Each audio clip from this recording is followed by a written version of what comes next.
excuse me මේක 9C class එකද? Okay හරිම තැනට තමයි ආවිලා තියෙන්නේ. අර පැත්තේ හොයාගෙන ගියා මම. classes මාරු වෙලානේ. කලින් එද්දි මෙහෙ නෙමෙයි තිබ්බේ එකයි. තාම මීටින් එක පටන් ගත්තේ නැද්ද? පට රසයක් නේ තියෙන්නේ.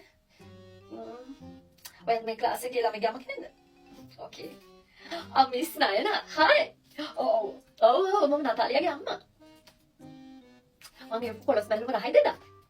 Thank you so much. අපේ husband ගේ අම්මලා ගෙදරින් ගෙනාවේ. අනේ thank you. ඕකට මොකද?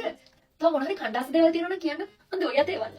මම නතාලියාට ඒවන්න. It's okay. මම හිතන්නේ අපි සල්ලි එකතු කරලා AC එකක් හදන්න ඕනේ මේ ක්ලාස් එකට.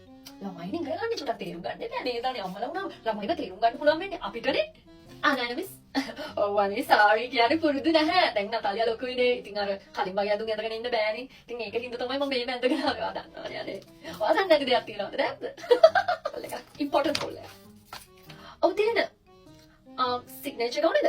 හරි මෙහෙම කරන්න. document වලට මහත්තයාගේ sign ටික ගන්නකො. It's okay no worries. Okay thank you. Bye. මගේ assistant වැඩ ගොඩ ගිහිලා. Natalia is the most important thing in my life. Miss Nayana, please කියන්නකෝ මේ නතාලියාගේ කොහොමද work, study, sports පැත්ත කොහොමද කියලා. ඔබ ඉතින් හොඳට කරගන්න එපා. මමයි මහත්තයා යාවෙන් වෙන්න මහන්සි වෙන්න මෙච්චර. Miss Nayana, මගේ Mr. පොඩි gift එකක් තියෙනවා. ඇත්තටම නෑ gift එකක් නෙමෙයි. ඇත්තටම කෘතගුණ සලකනවා කියන්නේ දෙමව්පිය හැටියට අපි teachers ලාට කෘතගුණ සලකන්න එපා.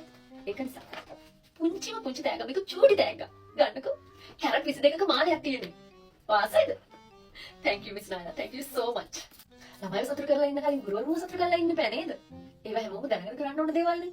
ඉතින් මගේ පැත්තෙන් වෙන්න ඕන දේ තමයි මම උපරිම කරන්න බලන්නේ. මිස් Nayana මොන හරි ඉස්කෝලේට ඕන උදව්වක් තියෙනවා නම් කියන්න මම මහත්තයාට කියලා කරලා දෙන්නම්.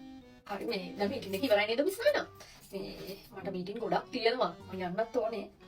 නතාලියා කො බේබ්ස් නතාලි මාමි එයියව ගන්න. පරිස්සමට එන්න ඕනේ. අපි යනවා දැන්. බයි පරිස්සමෙන්. හරි මිස් Nayana මම ගිහින් එන්නම්. Thank you. Bye.